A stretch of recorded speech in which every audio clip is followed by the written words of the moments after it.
And I wrote a screenplay which really sucked and would never have made a good movie, but I think it will fit this game pretty well, actually.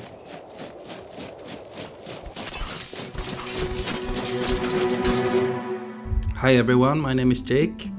I'm the developer of a game called Songs of Syx, which is a very ambitious strategy city building game, kind of.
My first introduction with Songs of Syx was I saw a demo on Itch. And I remember just seeing the camera pan over a bunch of little guys, and then it just kind of zoomed out, and then just kind of zoomed out, and just kind of zoomed out, and it just kind of zoomed out, and it just kind of kept zooming out. It practically did the scene from the science fiction movies where it just zooms out to the universe, except it was just this massive city. And I guess kind of the question is when did you first get into game design, and how did you end up building such an ambitious game? I dabbled a bit in my youth when back a long time ago. I don't remember exactly, but in the 2000 something. I did some games in Game Maker just for fun with a friend of mine. Back then I didn't have any ambition or anything, and eventually my PC gave out and the game was lost to obscurity. But then I did a lot of other things, and eventually I decided to get a proper career. So I ended up in studying programming, computer science. And when I did that, at some point I decided to at least try and make a game like this, a game that I want to play myself. And that was about 7 years ago, I think. So I started doing this as a hobby while I was studying, and then later when I was working. And the ambition was always to make a proper game out of it, a great game. Gave it all in. I quit my job 1.5 years ago and did a crowdfunding on Kickstarter. It was a very nerve-wracking time, but eventually it actually... That's my son who came into the room. The Kickstarter, it went through. It wasn't a massive success that I hoped, but at least it didn't fail. So it allowed me to start working on the game full time.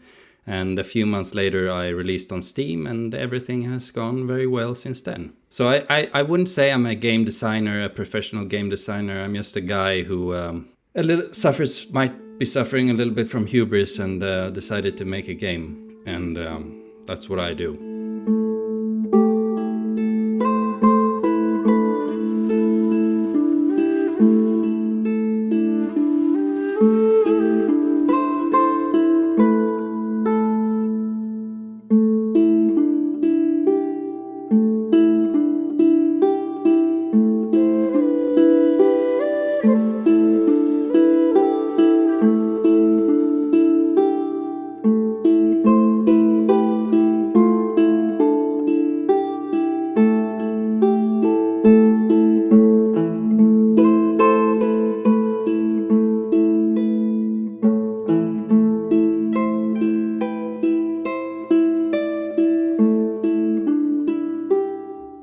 It's an extremely impressive feat that you've pulled off with the game as it sits. I mean, a lot of people's benchmark for just kind of insane amount of things on screen is Factorio. And in my experience of just messing around with games in the past few years, this is one of the first games that I look at that it's like, wow, it's like a city builder that does that level of scale. So what you've built as it sits currently is already extremely impressive and a hell of an achievement. Thanks. But like when you started like prototyping Songs of Syx, what was the like initial inspirations? Were there any other games that you drew from? Was there any games that you played in the past that you were trying to emulate? Where kind of did the ideas for the game come from? I'm not a big gamer. I played a few games, but I played them very loyally. I've been very loyal to them, and I've played them a lot. So basically, there's only 3 games that I know of that has inspired. It's Dungeon Keeper, which is a very old game, and I don't know if any of you who's listening have played that, but it's a great game. You should check it out. And then it's Pharaoh, which is basically a city builder, an old school city builder. Came out about in the 2000s, I think, and I've been playing that for years on and off. I still play it sometimes. And then there's Total War, the Total War series or franchise, really. And I started playing that with Rome Total War. So those are the three inspirations. But I think my motivation for making this game is mostly because I found flaws in those 3 games, and I wanted more, because in Dungeon Keeper, for instance, that was it back in the day when games were sold on CDs and you got a manual. And I was reading this manual, and it was so detailed and intricate that Dungeon Keeper is basically, I think almost all city builders has inspiration from Dungeon Keeper. It's about building a dungeon underground, and you build lairs and food services and stuff like that, and you attract creatures, and then you go on an offensive against humans or the good guys. It's basically you're the bad guy and they're the good guys. But anyway, in the manual they spice things up to a very big degree. So for instance, you can attract dragons, and in the manual it says that dragons, they want to sleep by lava because they gain experience and they feel good when sleeping next to lava. But as I played on, I realized this wasn't true. Dungeon Keeper is really a very simple game. It's just it tricks you basically into thinking that you need to do this and this, when it's all really simple on how to build a dungeon. And so I wanted to build a Dungeon Keeper that actually, where things matter, what you do, to a bigger degree. So first thing is all of those games are like games that I played while growing up. Fantastic titles. Can't wait for that remaster of Pharaoh that's coming out at some point. But that's also a motivation, because if I would like another Pharaoh, and if I would like another Pharaoh, I would like not prettier graphics, some tweaks to the interface. I would like much more from it. That's the like a proper sequel that expands on that base instead of being the same old game. And for instance, I would like to create proper Egyptian cities, not 10,000. I think in Pharaoh I built come up to 30 or 40,000, but I would like to build maybe 400 or 500,000 cities. That's what I would like. Computers could easily support that at this point with that style of visuals. But they don't go that way. I love that set of inspirations, and the Dungeon Keeper example especially, because like a lot of the games from the DOS era were very full of not trickery, but like just kind of making the player think that they were doing something really cool, even if they weren't necessarily doing something really cool, which I think is kind of a very good example of like what you can do with computers these days. But kind of another question, just kind of bouncing off of that, is like one thing that I noticed immediately when I first started playing the game last year is that you've got kind of your own lore baked into this thing, with your own naming schemes for everything. And like, where did kind of that come from? Was it just like you wanted fantasy but you wanted it different? Where did the idea for like all the different races and all that come from? A lot of it is inspired by Tolkien, of course, Lord of the Rings. But yeah, I just wanted something different. There's no real thought into the names or anything, not yet. I know I'm basically, throughout the process of making this game, it's really been, I'll know it when I see it. And that's why it's taken so long as well, because I have no idea what I'm doing, and I have no idea how to actually visualize what I want, but I know it when I see it. So basically, with the names, for instance, I just, well, this sounds good, this fits. I don't know why, but it does. And what I've been doing for the most part is try to find names that, for instance, all the animals are real extinct animals at some point, I think at least. The Dinoris was actually an extinct bird, and stuff like that. So it sounds okay, and it sounds Lord of the Ring-ish. but it's not Lord of the Rings. So that's the naming convention I have. But the lore is it's I played another game actually, which I didn't mention, but it's also an inspiration. It's the Myth series. I don't know. Have you played that? I'm familiar with it, but I've never played it. It's basically a strategy game. It's a very simple strategy game. I wouldn't say it's a great strategy game, but the storytelling is exquisite. I'd say they have these cutscenes where a journal is read, so you really get to use your imagination, and they have these just rough sketches to go with the journal. And it's a great story. It's about it's a fantasy world, and basically they live in ages, and every age it has a new menace coming. Someone who's bent on destroying the world, and the hero that saves the day on that age becomes the next bad guy in the next age, and so it goes on like that. And I've drawn a lot of inspiration from that universe as well. I don't know much about the universe, how or why or by whom it was created, but it's a nice setting, and it has that fantasy light. It has the level of fantasy versus realism is very nice in that. So that's a big inspiration as well. And the story, there's a story coming. It's basically a ripoff of Silmarillion with a twist, and then that's the genesis of it. And then the world kind of starts. It's just after the gods and everyone has lived happily, and then there was a big war, and the gods used really powerful magic. So there was an ice age, and the gods left to another realm, and they left the creation to fend for themselves. So the game starts when the ice age has started to subside, and it's gonna be a bit post-apocalyptic. You're gonna find it's a bit inspired from maybe the from history, maybe after the fall of Rome, the Dark Ages in Western Europe, maybe when you had these big ruins and nobody really knew where they came from or who built them and things like that. And that's the setting of the game. And then there's going to be a story in a campaign, if I ever get to that tells a story that I've had since a long time ago. I was into writing screenplays once, and I wrote a screenplay which really sucked and would never have made a good movie, but I think it will fit this game pretty well, actually, so I plan to use that one for the story. That's super interesting. I'm always curious about where people get ideas for their lore from. And of course, I'm born and bred on 80s sword and sorcery movies. So there's a lot of inspiration from, for instance, Willow, Star Wars. Yeah, Conan the Barbarian is a big one, big inspiration as well.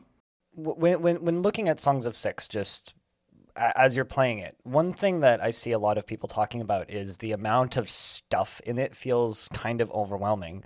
And like you've said that your inspirations are very heavily Pharaoh, on a bigger scale, Dungeon Keeper, and like the Total War franchise.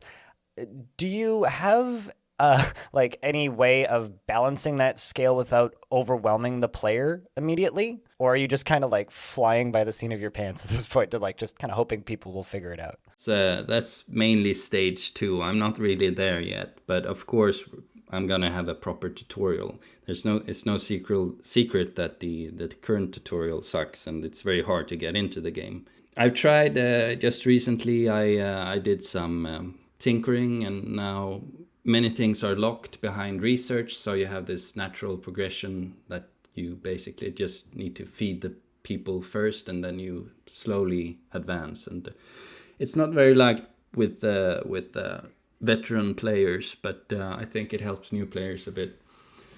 And yeah, well, the goal is to create a game where you can play for hundreds of hours and always discover something new. That's the ultimate game for me, because that's the reason why I eventually stopped playing Pharaoh or Dungeon Keeper and such, is because you find the ultimate layout. For instance, in Pharaoh, there are actually optimal housing blocks that you can place down, and you can't do any better than that.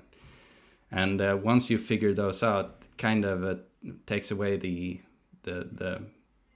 challenge of the game, and the game is in a sense over for you. I want a game that, of course, every game it's binary code, so you'll find eventually how to crack them, but I'm trying to do something that's really, really hard to crack. So that's part of the design, I guess. But of course, I don't want to overwhelm people. But I'm gonna work on that.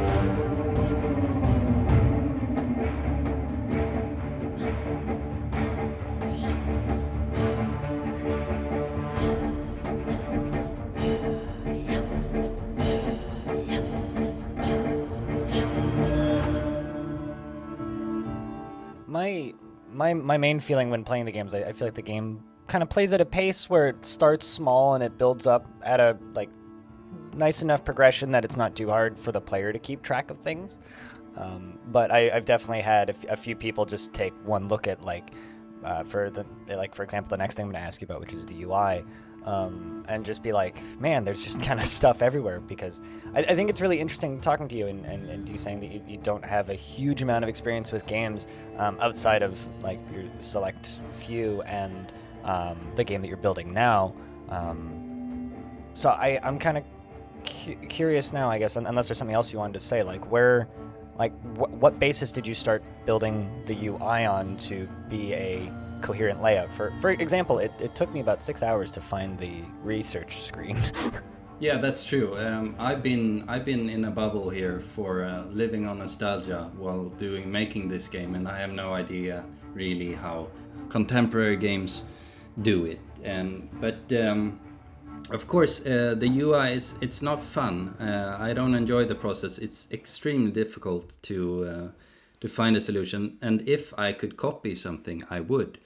But I have trouble finding, how other games have solved this particular thing that I'm trying to do, because either it exists or, as I believe, it doesn't exist. Because a lot of things, for good and for bad, they are different in this game. So I have to find new solutions for the UI, and it's a work in progress. I think it's getting better all the time, but it can't be.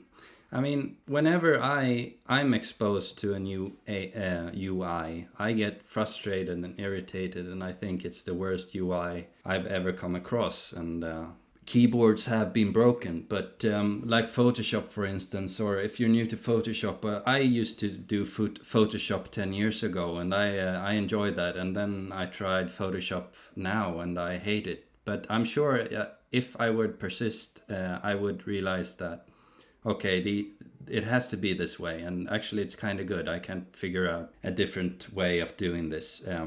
I try to take the criticism with a grain of salt, because usually it's from new players, and I don't mind the frustration, and I understand the frustration, and I'm trying to do everything I can to remedy it. But also I get a lot of defense from veteran players that understand the UI and understand why things has to be a certain way and such, because of course, I would like the UI to just be one big button up in the top right corner, maybe, that you just have to press a few times, but that doesn't work. So I try to compromise between making it easy and making it powerful, and it's very difficult when you don't have something to copy. Maybe there is something to copy. I'm always open to suggestions.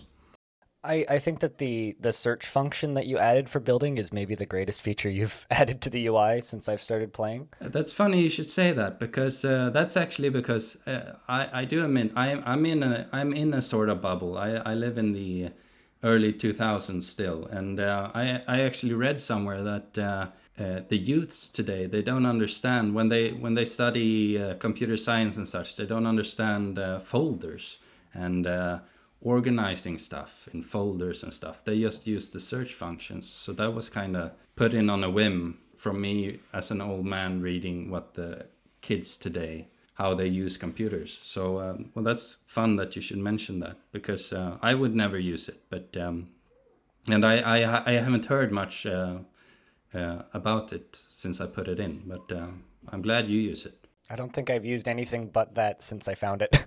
Oh yeah, Like it's that's the good. only way I build things now. I just type the thing and go. Mm. But I think part of that is because I'm very heavily a keyboard user, specifically because of the amount of Dwarf Fortress I play, and that game is entirely keyboard driven. So any Okay. instance where I can just use hotkeys or just the keyboard entirely, I'm very happy. And you can open that window with a hotkey as well, I can't you? haven't found the hotkey for it. If you can, I need to find that. Oh no. Awesome. Okay. Yeah, I need to put that in then. But overall, I think that the aesthetics of the UI, as complicated as it can be in places, I think that it does definitely fit the visuals of the game, and it provides a very kind of immersive experience, and also an absolute massive amount of information to the player once you know how to look at it. So I think the way it's distributing information, once you're used to the way it operates, is quite nice and very, very smooth to just kind of run through. I have been working on, having it have the identity of the game, so that you can, get look at a screenshot of a button and know that this is a Songs of Syx button, because I don't like. It's about immersion and atmosphere to me. The UI has to have some of that as well. Yeah. I think I don't like it when games have too simplified UIs. One of my favorite UI elements ever is Fallout Tactics. The end turn button in that game is a giant red switch that looks like it's going to launch a nuke. Like you click on the covering and it Okay, pops yeah. off, and then you click it again to end your turn. It's completely impractical. Yeah. It looks silly, but it's awesome in the context of the game. Mm. So I love that kind of stuff. Now, this just comes from the Dwarf Fortress brain that I have, but when you zoom out to the world map and you see little ships and traders moving around, how much of that is really happening? That's all happening. I mean, that's trade caravans, and they're going from one city to another, and they're carrying something, and the money has been paid for it by the buyer, and it's been sent by the seller. So you might have some of those bound for your city as well, which causes a lot of confusion as well, because trade is an instant in the game. It's this process where you need to find a seller or buyer on the world map, and they have to send a caravan, and you pay, and then you get the wares, and it's not straightforward, but at least that's simulated. When it comes to the option between like just letting a thing trick the player into thinking it's happening or the simulation aspect, I always love the simulation aspect, and I've put about 50 hours into the game now, and just kind of watching the world map, it was always kind of hard to tell. It's like, is this really happening in the background simulation, or is this like just kind of like a facade? It's really nice to know that stuff's actually going on in the background, because like I'm not a programmer. I can't really look at games at all. But it's really cool to know that that simulation is active. But you need to compromise, of course. For instance, when I started making this game, I was going to implement animals, for instance, and I had these big plans that, okay, so these animals you're going to be able to domesticate themselves, and they're going to have their own genes, and then you can breed them into whatever you want and things like that. And of course they're gonna breed, and it's gonna be the survival of the fittest, and the strongest one are gonna breed, and things like that. And I think I did that for a few months, and then I kind of realized that whoa, I need to check my prioritizations here. It's an ambitious game, but I can't be. It's easy to fall into that trap, I think, when you're gonna make a game sort of like Dwarf Fortress or something. You need to compromise at some point and think, what is your game about, and what is important to simulate, and what is not, what can be cheated, so to speak. The next kind of thing I want to touch on here is the combat, which was recently activated in a playable way. has a massive casualty cost alongside of its incredible scale. And currently, the only way of avoiding combat is either turning it off or just clicking on the pay off the bandits button and going into perpetual debt. Like as much as I think the combat is really interesting, will there be more diplomatic options coming down the line? I don't know. You're talking about the random raids, I Yeah, think, the random raids which primarily. happens, yeah, happens during the game, and yeah, well,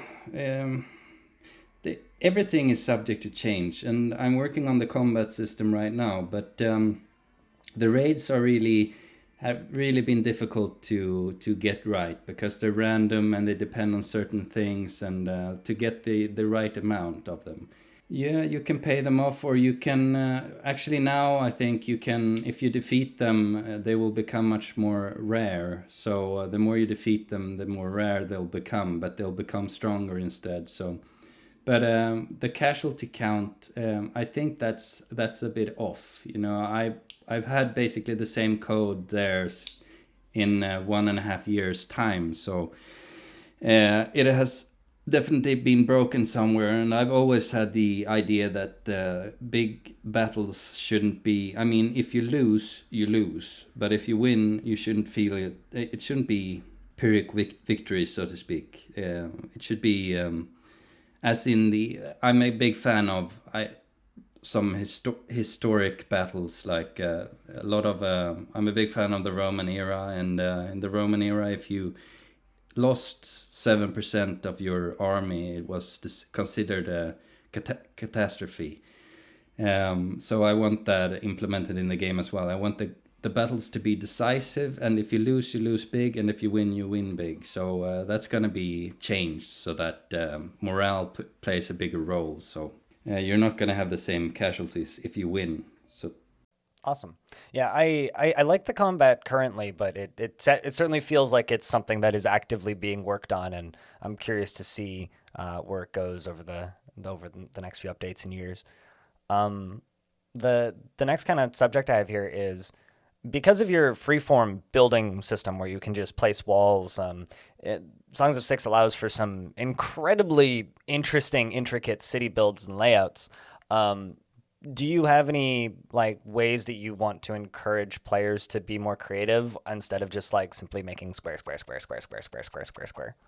yeah, I do. I have I've tried to do that a few times with different things. Of course, there's the pillar approach, which I think many games have, where you need to support roof with pillars. But I find this kind of dull, because it's so easy to do, and it doesn't really add to the visuals of a room. It just looks kind of weird to put pillars down. So now I have this a little bit more advanced thing that where you need to build actual walls inside of buildings. If you can't build you can build big square rooms, but it will cost you a lot of extra resources and upkeep. So you basically have to build buildings the way you build them in real life. So you can have big square rooms.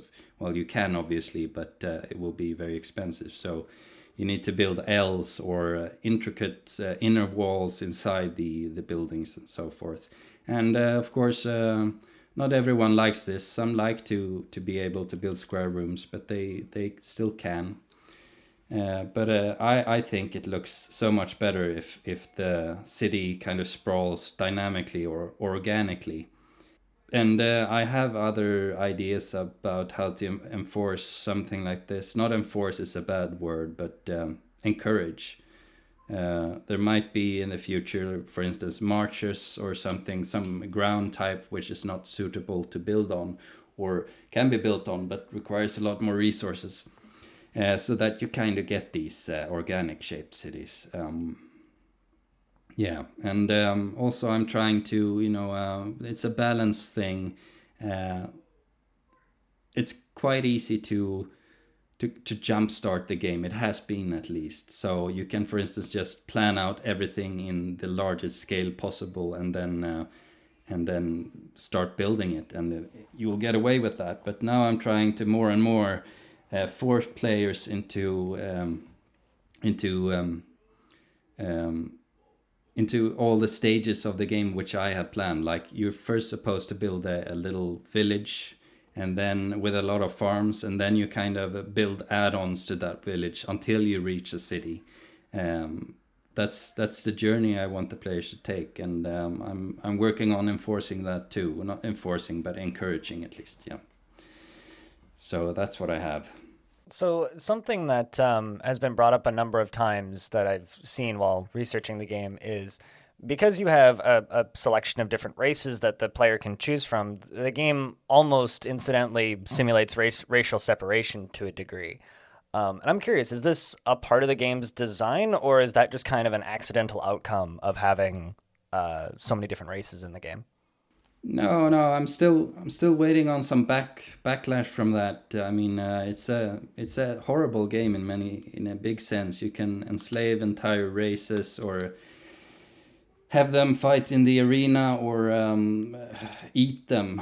Everything based on race. Really, I try to call these races species, because they're not really, they're fantasy species like orcs or humans or elves and such. But yeah, it is a design choice. I mean, if I were to, this is a fantasy game, so I wanted to divide the population into groups somehow. And well, first I thought that, okay, there will be races, then there will be worker guilds, then there will be genders, then there will be this and that and that. But that it's too complicated, so I just went with three castes, so to speak: slaves, subjects, and nobles, and then races. So we have these groups. They're divided then into groups, one race class each, so to speak. And yeah, it's part of the game design. I mean, it's not a pretty thing, but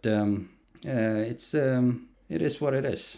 To be clear, I'm not pointing at it like it's a bad thing necessarily for a game simulation. Like Crusader Kings lets you do some absolutely horrendous things, and it's part of the game's comedy. RimWorld lets you make people into couches, and Dwarf Fortress has all kinds of weird crimes. And to a degree, like they're all kind of not similar things, but like the same sort of like player freedom. And I guess kind of just the curious question is always just like, is that the intended outcome, or is that just, a side effect? Like another example, the Dragon Age series, especially the first one, is a really interesting game to play through as certain types of characters, because the way other characters interact with you, they might just start insulting you if you're an elf, for example.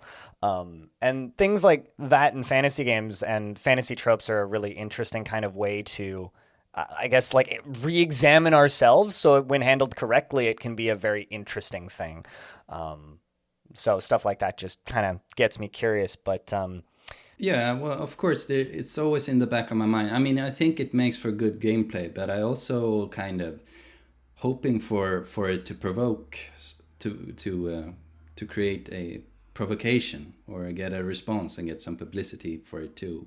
Like, I think RimWorld really took off when you could harvest organs and make leather out of skin and so forth. It was a big promotion, and of course it's not. It's yeah. I don't mind these things. I mean, I'm very politically incorrect, and I'm not really a fan of this canceling culture that's going on. But it would bring some publicity, I think. Yeah, and I wouldn't mind that kind of publicity, even though it's I kind of joke around. This is inside of people. I mean, nothing of this is taken from fiction. It's all taken from history. I know how it could be interpreted, or how it could be viewed, and I don't mind it really. In fact, I would like some provocation. I wouldn't mind that. I just think it's really interesting from a gameplay perspective and simulation perspective, primarily, because games, like sort of like you were saying, are reflections of us, right? And in non-strategy games, you walk around blowing people's brains out over and over again. So yeah, it's yeah, human nature, I'd say. Just tapping into that, and I think it's fun. I usually I don't have many people to joke around with here, but I joke around with myself, and I say that um, this will keep dictators, future dictators, off their impulses, maybe playing Songs of Syx instead of taking over Iran or something and doing it in real life. Yeah, I mean, I listen to heavy metal because angry music makes angry people less angry. Yeah. So, kind of, I guess the not quite closing topic, but getting there. What's kind of your end vision for Songs of Syx? Like, do you have something that you're working towards? Yeah, I'm getting there. I'm seeing the horizon. It's been a long ride, but I have about a few main features now that I'm working on. I'm going to this major update is going to focus on battles, and then I'm going to add one or two updates to the city builder, and then I'm going to start working on the world map, the empire management part, so to speak, for maybe maximum a year, maybe, and then I'll consider the game as 1.0, and we'll see if I'll work on it from there. I think I will, but yeah, there are other things I'd like to pursue in my life, so we'll see. But yeah, I have big plans. I hope this game will last a long time. It's always been the ambition to create a long-lasting game, not something a cash grab or something like that, but something that can last for a long time. So I've really been working on mod support and so on. And if I say that I'm not going to work on this game anymore, I'm definitely going to make it open source, so that it can continue to evolve. But I still have, yeah, I said on the Steam page, I think 2023, and it's 2022 now already. Oh, I might have to postpone that a year or two, but I'm getting there. I'm getting there. Well, I'm definitely looking forward to following it as the game evolves and continues to develop. And at this point, it's just where can people check out the game at this point? Where can people go buy it? Well, it's on Steam, itch, and GOG.